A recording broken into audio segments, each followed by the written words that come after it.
নমস্কার বন্ধুরা, আমি প্রণব। আপনারা দেখছেন মডেল নার্সারি বালিচক চ্যানেল, যে চ্যানেলের প্রত্যেকটি ভিডিও আপনার বাগানকে কোনো না কোনো দিক থেকে সুন্দর থেকে আরও সুন্দর করতে অবশ্যই সাহায্য করবে। আজকের যে ভিডিও আমি আপনাদের সঙ্গে শেয়ার করতে চলেছি, এটি ভীষণ জনপ্রিয় ভিডিও এবং প্রায় প্রত্যেক বাড়িতেই এই গাছের একটি আলাদা জায়গা আছে। তো গাছটি কি? জলে আমরা অনেক পদ্ম ফুটিয়েছি, শুধু জল দিলেই তো চলবে না, ভাবতে হবে স্থলভাগের পদ্ম। তাই আজকে আমি আপনাদের দেখাবো স্থলপদ্ম কীভাবে ছোট্ট টবে একটা সুন্দর গাছ তৈরি করবেন এবং তাতে সুন্দরভাবে ফুল ফুটবে। ফলো করুন আজকের ভিডিও।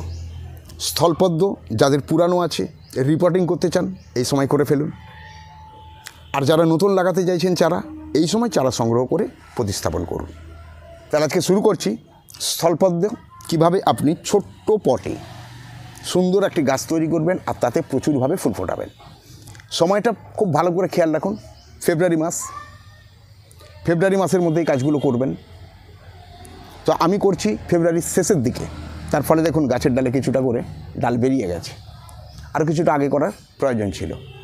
যাই হোক, দেখুন আমি এই একটি ছোট্ট টবে সুন্দর করে স্থলপদ্ম গাছ তৈরি করা এবং ফুল ফোটানোর জন্য আমি যেটি করেছি, প্রথমেই আমি গাছটিকে কেটে নিয়েছি এইভাবে। এরপর আমি যেটা করব সেটা হচ্ছে আমি একে বের করে দেখুন এই শেকড় কত দূর অবধি বেরিয়ে গেছে। দেখুন ওদের গাছ রিপোর্টিং করতে হবে, তাই আমি পেছনের শেকড়গুলোকে আগে কেটে দিলাম যাতে আমি বের করতে পারি খুব সহজেই।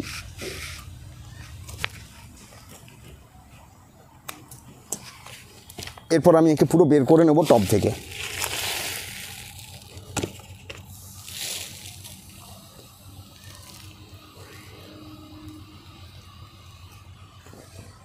এর মধ্যে আমি কিছুটা মাটিকে কেটে কমিয়ে দিয়ে ছোট করে নেব, কিছু শিকড় কেটে ফেলে দেব।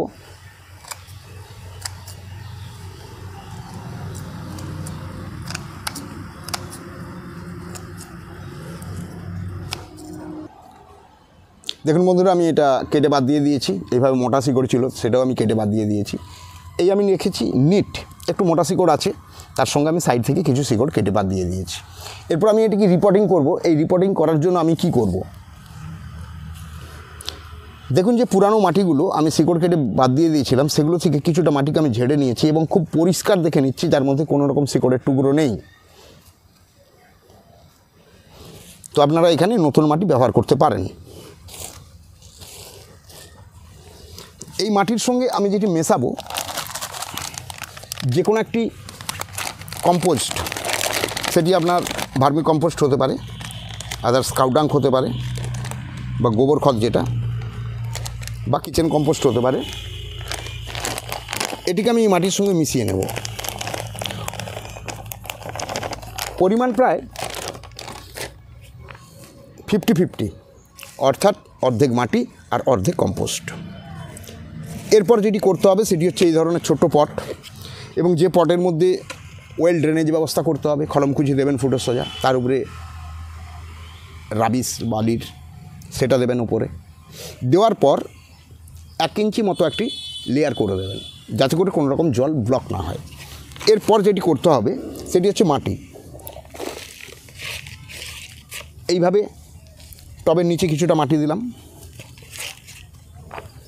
দেওয়ার পর গাছকে একদম সোজাসুজি এইভাবে বসিয়ে দেব, আর বাকি মাটি দিয়ে আমি ভরে দেব।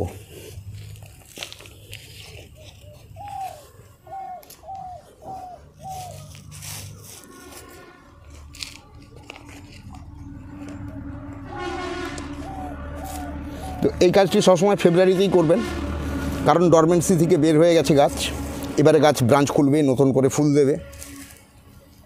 তাই এটিকে ফেব্রুয়ারি মাসের মধ্যে সবসময় করার চেষ্টা করুন, তাহলে গাছ সুন্দরভাবে তৈরি হবে আর ফুলও প্রচুর পরিমাণে পাবেন।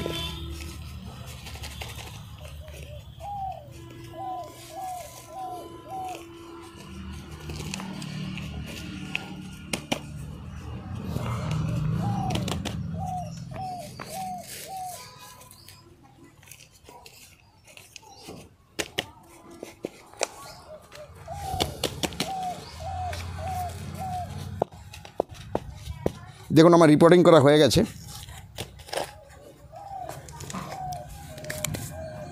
এই অবস্থায় আমি কি রাখবো একদম রোদের জায়গায়। হ্যাঁ, প্রয়োজন যদি মনে করেন একটি পলিপ্যাক দিয়ে কভার করে দিতে পারেন, তাহলে ব্রাঞ্চগুলো খুব সুন্দরভাবে বেরোবে, খুব তাড়াতাড়ি বেরোবে। আর না হলে প্রয়োজন নেই, এইভাবেও রাখতে পারেন, তবে রোদের জায়গায় রাখবেন এবং মাটি শুকনো হলে জল দেবেন। তো এই রিপোর্টিং করার পর প্রথম আমাকে একটু জল দিয়ে নিতে হবে। আমি এর জন্য একটু পেছনে সরিয়ে দিলাম। এরপরে দেখুন আমি গাছে জল দিচ্ছি, এইভাবে আপনারা জল দিয়ে নেবেন গাছে।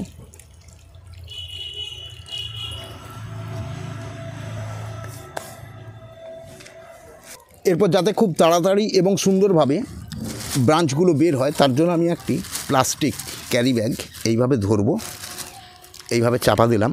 দেওয়ার পর একটি সরু সুতলি নিয়ে গোড়ার কাছে, একদম গোড়ার কাছে হালকাভাবে আমি একটু বেঁধে দিলাম।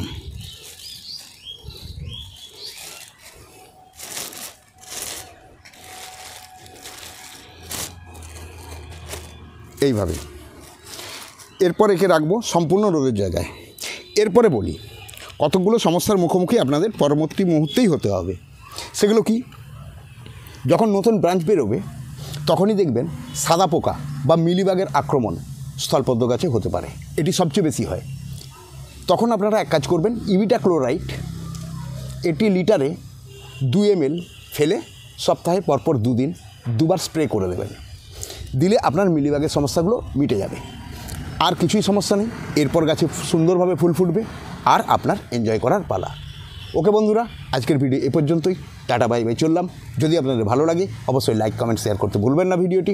তার সঙ্গে বলি, যারা চ্যানেলে নতুন এই ধরনের ইনফরমেটিভ ভিডিও পাওয়ার জন্য চ্যানেলটিকে অবশ্যই সাবস্ক্রাইব করুন, তৎসহ অল নোটিফিকেশান বেল বাটনটি দাবিয়ে দিন। খুব তাড়াতাড়ি ফিরে আসছি নতুন আরেকটি ভিডিও নিয়ে।